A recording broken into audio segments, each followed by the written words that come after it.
राम राम, मैं professional boxer Neeraj Goyat और आप लोग मुझे देख रहे हैं टेलीफिल्म्स पे।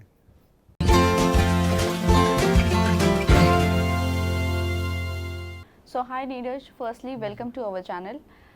सो नीरज, सबसे पहले तो ये जानना चाहेंगे, अनफेयर डिसीजन रहा, अनएक्सपेक्टेड एविक्शन। क्या कहना चाहोगे इस छोटी सी जर्नी को अगर डिस्क्राइब करना हो तो किस तरह आप डिस्क्राइब करोगे? छोटी सी जर्नी में अनजान लोगों के साथ अपना दिल कैसे जोड़ सकते हैं, ये मैंने बहुत सारे लोगों को सिखाया। और प्यार मोहब्बत से चीज़ें ठीक की जा सकती हैं, ये भी मैंने सिखाया। और कुछ लोग बहुत अच्छे होते हैं, उनसे बहुत कुछ सीख सकते हैं। ऐसी चीज़ें मैंने दीपक भाई जैसे लोगों से सीखी। वेल, आप जब घर में गए थे तो क्या सोच कर घर में गए थे कि बिग बॉस ओटीटी पे जाना है, क्यों ना टेलीविजन वाला बिग बॉस सीजन 18?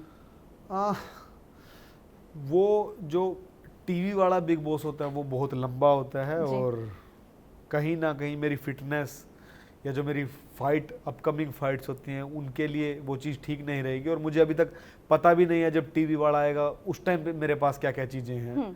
और आप लोगों को बता दूं, मेरी फाइट 20 जुलाई को भी एक फाइट होने वाली थी जो ऑलरेडी प्लान्ड थी अप्रैल से, लेकिन वो जून में पोस्टपोन हो गई थी। एंड देन मैंने डिसीजन लिया था कि अब मुझे बिग बॉस में जाना चाहिए। जी। वेल, क्या ये आपके प्रोफाइल में मेंशन होगा कि आपने बिग बॉस किए हो? बिल्कुल होगा, पर ये मेंशन नहीं होगा कि 3 दिन में बाहर आ गया और जिसके पीछे कोई रीज़न भी नहीं था। वेल, रीज़न तो बिल्कुल नहीं था। आपने जिस तरह आप जितने सॉफ्ट रहे हो वहाँ पर, आपको लगता है कि इतने सॉफ्ट लोगों का, पॉजिटिव लोगों का वहाँ पर काम नहीं, है? मैं सॉफ्ट नहीं था। मेरे को नहीं कह सकता कोई भी कि मैं बिग बॉस में बहुत ज़्यादा सॉफ्ट था। मैं सच्चा था और मैं सही चीज़ के साथ खड़ा था। और खड़े होने को मौका ही कितना मिला। हम फ्राइडे को गए थे, संडे को तो मेरे को नॉमिनेट कर दिया गया था। करेक्ट। जो मेरे बारे में लोगों ने वीडियोस डाली हैं वो सब मंडे की या संडे रात के बाद की या ट्यूसडे के दिन की हैं। तो मुझे तो दिखाने का खुद को मौका मिला ही नहीं है कहीं पे भी। क्या लगता है, क्या चूक हो गई जिस वजह से आपको नहीं, बाहर निकाला गया? ये मुझे लगता है ये सब कुछ ऑलरेडी प्लान्ड था। बिकॉज मैं अगर फ्राइडे इवनिंग में सब लोग सो के उठे हैं, फ्राइडे की इवनिंग के बाद फिर 4-5 घंटे के बाद लोग सो गए होंगे, और सैटरडे को सिर्फ लोगों ने एक दूसरे से जाना है कौन कहाँ से है, कौन क्या करता है, सिर्फ यही हुआ है। और संडे को मुझे नॉमिनेट कर दिया गया। मतलब कि मुझे उस घर में अगर जागने वाला समय माने तो 24 घंटे भी नहीं थे कि उन 24 घंटे में मुझे नॉमिनेट कर दिया गया। वेल, आपको क्या लगता है इस घर में कौन फेक है और कौन रियल है? सुल्तान तो पूरी फेक है, रियल दीपक भाई है। क्यों आपको लगता है कि वो फेक है? हरकतें इंसान की, मैं आज तक लोगों के साथ ही रहा हूं, और उसके बाद जितनी लड़कियां इस इंटरव्यू को देख रही होंगी, कोई भी ऐसी लड़की नहीं होगी जो रात को भी मेकअप लगा के सोती है। तो जो रात को मेकअप लगा के सो सकती है वो कितनी फेक होगी। ये तो मैं मजाक की बात है, बट रियल जो एज ए ह्यूमन दिखता है जी। वो किसी की पर्सनैलिटी से झलकता है। आपकी कभी मुलाकात होगी तो आप लोग समझ पाओगे मेरी बात को। उनकी उर्दू क्लासेस आपने लिए या नहीं लिए ट्रेनिंग? उर्दू के बहुत सारे वर्ड बहुत अच्छे होते हैं। मैंने उसको भी बोला था शायद पहले 1-2 दिन में कि मुझे उर्दू के वर्ड सिखा के जाना। तो उर्दू के वर्ड तो मुझे सिखा के नहीं गई, कुछ और सिखा के चली गई। उर्दू मुझे लगता है कि वो जानबूझ के भी बहुत सारे वर्ड जानबूझ के लेके आए जा रहे थे कि लोगों तक उर्दू दिखाया जाए कि मुझे कितनी उर्दू आती है। मैंने भी उर्दू सीखी है, मेरे बड़े बूढ़े भी उर्दू पढ़ते थे। हमारे हरियाणा में भी पहले उर्दू ही लिखी जाती थी, और मेरे जितने दादा परदादा जो भी होंगे वो लोग भी उर्दू ही लिखते थे। मुझे पता है कुछ वर्ड हरियाणा में छूटते चले गए, या हिंदी में बहुत सारे ऐसे वर्ड होते हैं। और मुझे उर्दू के बहुत सारे वर्ड इसलिए पसंद है कि उनमें प्यार झलकता है। हम कोई वर्ड बोलेंगे तो उनमें प्यार झलकता है। तो मुझे भी वर्ड पसंद है, बट मुझे लगता है वो जानबूझ के लेके आ रही थी बहुत सारे वर्ड।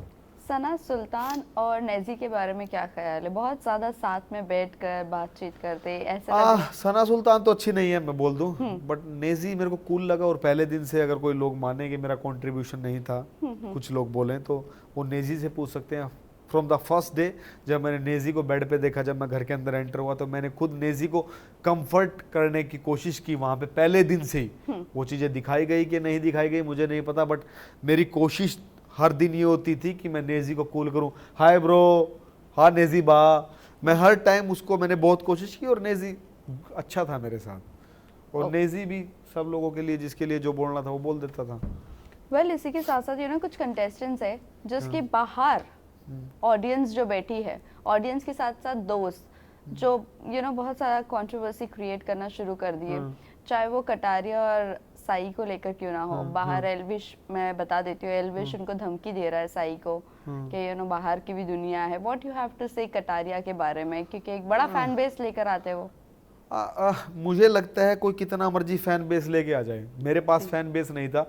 मैंने कुछ 24 घंटे में लोगों को दिखा दिया कि मेरी शख्सियत क्या है, और उस शख्सियत को आप ट्विटर पे बाकी अलग अलग जगह पे जाके देख सकते हैं कि लोगों को मेरी शख्सियत कितनी पसंद आई है। तो जो ऑडियंस ऑलरेडी बाहर है वो आपकी रियल ऑडियंस नहीं है इस शो के लिए, क्योंकि जो मेरी ऑडियंस, जो इस ऑडियंस को मेरी बॉक्सिंग पसंद है, उसको बिग बॉस का कुछ भी नहीं पता। जिसको बिग बॉस का पता है उसको बॉक्सिंग का बिल्कुल भी नहीं पता। तो यहाँ पे ऑडियंस बटी हुई है। तो हम ये नहीं मान सकते कि जो बाहर की ऑडियंस है वो आपको जिता देगी। आपको अगर कोई शो जिताएगा तो जो आप अंदर का जो आपका कैरेक्टर है वो जिताएगा। और मैंने अपना कैरेक्टर 24 घंटे में दिखा के लोगों के दिल जीते हैं। अंदर वाले मेरे लिए रोए हैं, बाहर वाले लोग मेरे लिए बोल रहे हैं कि इसको बाहर क्यों निकाल दिया। तो अभी तो मैंने शुरू किया था। मैं अकेला इंडियन हूँ जो 12 राउंड की फाइट खेलता हूँ और यहाँ पे मेरे को एक राउंड खेलने का मौका नहीं दिया गया। वेल, आपको कौन लगता है कि जिसमें विनिंग क्वालिटी हो वो जीत सकता है? दीपक भाई। जिस दिन वो व्हील चेयर से उठ गए वो सबको उठा देंगे। तो ऐसा क्यों, मतलब अगर वो व्हीलचेयर पर भी है तो क्यों नहीं लड़ सकते? वो इसलिए नहीं लड़ सकते, नहीं जबानी वो सिर्फ बेड पे लड़ सकते हैं बेचारे जी। मैं वहां रहा हूं उनके लिए। उठना उनका बहुत बारी बेड से मैंने पैर मैं उठा के रखता था, जो मुझे नहीं लगता कभी दिखाया गया होगा। मैं रात को मुझे आवाज लगाते थे, मैं अंदर होता था, वो बड़ी मुश्किल से कई बार उठ के आते थे मुझे जब आवाज नहीं सुनती थी। जब मैं उनको बेड पे लेटाने के लिए जाता था उनके पैर उठा के मैं रात को रखता था। वॉशरूम जाना है और शायद मैंने उनको एक बार ही नहला पाया, उनको 2 बारी कपड़े चेंज कर पाया बस मैं उनके, मुझे मौका बहुत कम मिला। तो मैं इसलिए ये बात बोल रहा हूँ कि जब इंसान ना अच्छे से चल फिर नहीं सकता तो उसका वो वार्तालाप कैसे कर सकता है? दीपक भाई बेड पे हैं और कोई बात उनके बारे में बात हो रही है किचन में, तो वो कैसे लड़ पाएंगे?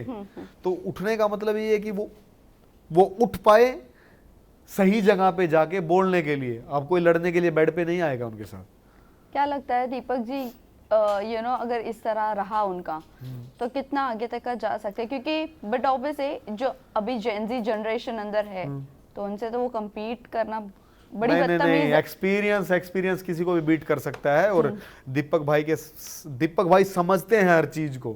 दीपक भाई को मैंने उस दिन बोला कि चलो आपको बाहर घुमाता हूँ, अंदर पड़े पड़े मुझे नहीं अच्छा लग रहा। डिबेट के बाद की बात है, डिबेट हमारा सैटरडे को हुआ है शायद ये, और संडे को अगली थी, तो उस दिन संडे को अगली चीज थी। तो मैं उनको बोला कि मेरे को एग्जैक्ट दिन आगे पीछे हो सकते हैं, मैं उनको बाहर लेके गया। मैंने बोला चलो बाहर चलते हैं घूमने, तो उन्होंने उसी टाइम नोटिस कर लिया कि वो कोई बात हमें बता रहे थे, खाने पीने वाली कोई बात थी। अरमान बीच में बोलता है, तो दीपक भाई उसी टाइम बोलते हैं तो मैं तेरे को बहुत दिन से नोटिस कर रहा हूं, तू हमेशा बीच में बोलता है फुटेज खाने के लिए, पहले बात तो कंप्लीट होने दे। उस टाइम उनका थोड़ा झगड़ा हुआ, मैंने वो कुछ कौन सही है कोई गलत है वो बात बोल के मैं दीपक भाई को अंदर ले गया।